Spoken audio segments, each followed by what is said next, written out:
Hello. അപ്പോൾ ഇന്ന് രാവിലെയാണ് കേട്ടോ. നമ്മളെപ്പോഴും ഉച്ചയ്ക്ക് ലഞ്ച് ഉണ്ടാക്കുന്ന ഉച്ച സമയത്തുള്ള വീഡിയോസും വൈകുന്നേരത്തെ വീഡിയോസ് രാത്രിയത്തെ വീഡിയോസൊക്കെ അല്ലേ കാണാറ്. ഇന്നിപ്പോൾ ഇത് രാവിലെയാണ് കേട്ടോ. ഒരു 5:30 ആകുമ്പോൾ ഞാൻ എഴുന്നേറ്റിട്ട് ഇതിപ്പോൾ ഒരു 5:45 ഒക്കെ ആയിട്ടുണ്ടാവും. ഞാൻ ഇപ്പോൾ കുട്ടികൾക്കും ഓഫീസിൽ പോകാനുള്ളവർക്കും ഒക്കെ ചോറൊക്കെ കൊണ്ടുപോകണമല്ലോ. അപ്പോൾ ഞാൻ വിചാരിച്ചു പെട്ടെന്ന് ചോറും കറിയൊക്കെ ഉണ്ടാക്കുന്ന വീഡിയോസ് ഒന്ന് എടുക്കാമെന്ന്. അപ്പോൾ ഞാൻ രാവിലെ ആദ്യമായിട്ടാണ് കേട്ടോ വീഡിയോ എടുക്കുന്നത്. അപ്പോൾ എന്താവും ഒന്നും അറിയില്ല, നമുക്ക് നോക്കി നോക്കാം. അപ്പോൾ ഞാൻ ആദ്യം ചോറ് വെക്കാൻ വേണ്ടിയിട്ടാണ്. അപ്പോൾ അരിയൊക്കെ കഴുകി ഒന്ന് കുക്കറിൽ ഇട്ടും പിന്നെ പരിപ്പ് കറി വെക്കാൻ വേണ്ടിയിട്ടാണ്. അങ്ങനെ പരിപ്പ് നന്നായി 2-3 പ്രാവശ്യം കഴുകിയതിന് ശേഷം പരിപ്പ് മാത്രം കുക്കറിൽ വേവിക്കാൻ വെച്ചു. അപ്പോൾ രാവിലെ തിരക്കായതുകൊണ്ട് ഞാൻ ഇൻഡക്ഷനിൽ ചൂടുവെള്ളം ചൂടാക്കി വയ്ക്കും. ആ ചൂടുവെള്ളമാണ് കേട്ടോ കുക്കറിലേക്ക് ഒഴിച്ചെടുക്കുക. അപ്പോൾ പെട്ടെന്നൊന്ന് തിളക്കുമല്ലോ. അപ്പോൾ അതിൻ്റെ സൈഡിലൂടെ തന്നെ ഞാൻ തക്കാളി ചമ്മന്തിക്കുള്ള അതും കൂടി വഴറ്റിയെടുക്കുന്നുണ്ട്.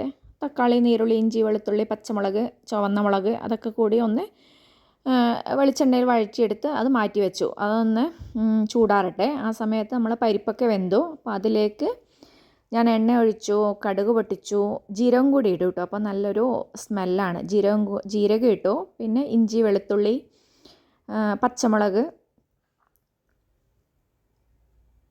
അത് നന്നായി വഴന്ന് കഴിയുമ്പോൾ അതിലേക്ക് ഒരു കഷ്ണം സവാളയും ഒരു തക്കാളിയും കൂടിയിട്ട് നന്നായി ഒന്ന് വഴറ്റി കൊടുക്കും. പിന്നെ കുറച്ച് മുളക് പൊടി, കുറച്ച് മഞ്ഞൾപ്പൊടി, കുറച്ച് മല്ലിപ്പൊടി അതും കൂടി ഇട്ടതിന് ശേഷം പരിപ്പിലേക്ക് ഉപ്പും മഞ്ഞൾപ്പൊടിയും ഇട്ട് ഈ വഴറ്റിയ തക്കാളി മസാല ഉണ്ടല്ലോ, നീരുള്ളി മസാല, അതും കൂടിയിട്ട് ഒന്ന് തിളക്കാൻ വെക്കും. പിന്നെ മല്ലിയില ഉണ്ടെങ്കിൽ ലാസ്റ്റ് മല്ലിയിലയും കൂടി ഇട്ട് കൊടുത്തതിന് ശേഷം കുറച്ച് നെയ്യും കൂടി ഇടണം കേട്ടോ.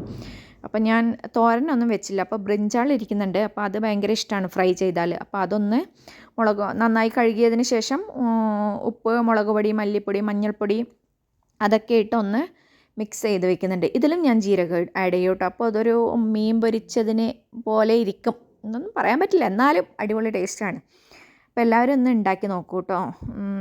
നല്ല ടേസ്റ്റാണ്. ബ്രിഞ്ചാൾ കഴിക്കാത്തവരും കഴിച്ചു പോകും, അത്രയും നല്ല ടേസ്റ്റാണ് കേട്ടോ. അപ്പോൾ പരിപ്പ് കറിയൊക്കെ സെറ്റായി. ഞാൻ നെയ്യും കൂടി ആഡ് ചെയ്തതിന് ശേഷം അതടച്ച് മാറ്റി വെച്ചു. ഇനി നമ്മൾക്ക് ബ്രിഞ്ചാൾ ഫ്രൈ ചെയ്യണം. പിന്നെ കഴിക്കാനുള്ള ദോശ ഉണ്ടാക്കണം. അപ്പോൾ ചമ്മന്തിക്ക് അരക്കുകയും വേണം. അപ്പോൾ മാവൊക്കെ ഞാൻ ഫ്രിഡ്ജിൽ നിന്ന് രാവിലെ തന്നെ എടുത്തു വെച്ചിട്ടുണ്ടായിരുന്നു. അപ്പോൾ പിള്ളേരൊക്കെ വിളിച്ചു കേട്ടോ. അവരൊക്കെ എഴുന്നേറ്റ് ഡ്രസ്സൊക്കെ ചേഞ്ച് ചെയ്യുകയാണ്. അപ്പോഴാണ് ഞാൻ ദോശ ഇടാറ് കേട്ടോ. ലാസ്റ്റാണ് ദോശ ഇടാറ്. അപ്പോൾ പിന്നെ ചൂടോടെ കഴിക്കാമല്ലോ എന്ന് വിചാരിച്ചിട്ട് അപ്പോൾ ഒരു ദോശയെ കഴിക്കുള്ളൂ കേട്ടോ. മോനാണെങ്കിൽ ഒരു ദോശ മാത്രമേ കഴിക്കുള്ളൂ, മോളാണെങ്കിൽ ഒരു ദോശ മാത്രമേ കഴിക്കുള്ളൂ. അപ്പോൾ ബ്രിഞ്ചാളൊക്കെ ഫ്രൈ ആയി. ദോശ ചുട്ടു. ചോറ് കുക്കറിൽ വെന്തിട്ടുണ്ടായിരുന്നു. അപ്പോൾ ഞാൻ കുറച്ചും കൂടി വെള്ളം ആഡ് ചെയ്തതിന് ശേഷം അതിൻ്റെ ബെൽറ്റ് ഒന്ന് മാറ്റി വെച്ചിട്ട് അതൊന്ന് അരിച്ചെടുക്കും കേട്ടോ. ഞാൻ എപ്പോഴും ഇങ്ങനെയാണ് ചോറ് വെക്കാറ്. അപ്പോൾ നല്ല ചോറായി കിട്ടും. നല്ല ഡ്രൈ ആയി അങ്ങനെ കിട്ടും കേട്ടോ. വെള്ളത്തിൻ്റെ അംശമൊന്നും ഉണ്ടാവില്ല. അപ്പം ഞാൻ ചോറൊക്കെ ഒന്ന് സെറ്റ് ചെയ്യാണ്. മോരുണ്ടായിരുന്നു. അപ്പം ഞാൻ ചെറിയ പാത്രത്തിൽ കുറച്ച് മോര് ഒഴിച്ചു കൊടുത്തു. പിന്നെ പരിപ്പ് കറി ഒഴിച്ചു കൊടുത്തു. ഇത് പ്ലാസ്റ്റിക് അല്ല കേട്ടോ, നമ്മൾ മൈക്രോവേവിലൊക്കെ ഒഴിക്കുന്ന പാത്രമാണ്. അപ്പോൾ അതുകൊണ്ട് ചൂടൊക്കെ ഒഴിക്കാം. പിന്നെ ചോറിട്ട് കൊടുത്തു.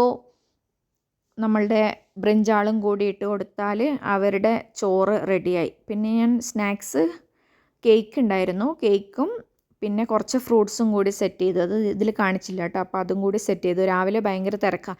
7:15 ആകുമ്പോഴത്തേക്ക് പോകണം താഴെ. ബസ് 7:20 ഒക്കെ ആകുമ്പോഴത്തേക്ക് ബസ് വരും. അപ്പോൾ നമ്മൾ അങ്ങനെ ചൂടുവെള്ളമൊക്കെ ഒഴിച്ചു കൊടുത്തു. അപ്പോൾ രണ്ടാമത്തെ ട്രിപ്പും കൂടി ചൂടുവെള്ളം കൊണ്ടുപോകാൻ വേണ്ടി വെക്കും കേട്ടോ. അപ്പോൾ അതൊക്കെ സെറ്റ് ചെയ്തു. വീടൊക്കെ ലോക്ക് ചെയ്ത് താഴെ എത്തി കേട്ടോ. ബസ് വന്നില്ല. അപ്പോൾ ഇവിടെ ഇങ്ങനെ വെയിറ്റ് ചെയ്യാണ്. അപ്പോൾ എല്ലാവരും രാവിലെ താഴെ ഉണ്ടാകും, കാരണം ബസ്സിൽ വെയിറ്റ് ചെയ്യല്ലേ. ബസ്സൊക്കെ കയറ്റി പാലൊക്കെ വാങ്ങി ഞാൻ വീട്ടിലേക്ക് വന്നു. ബൈ.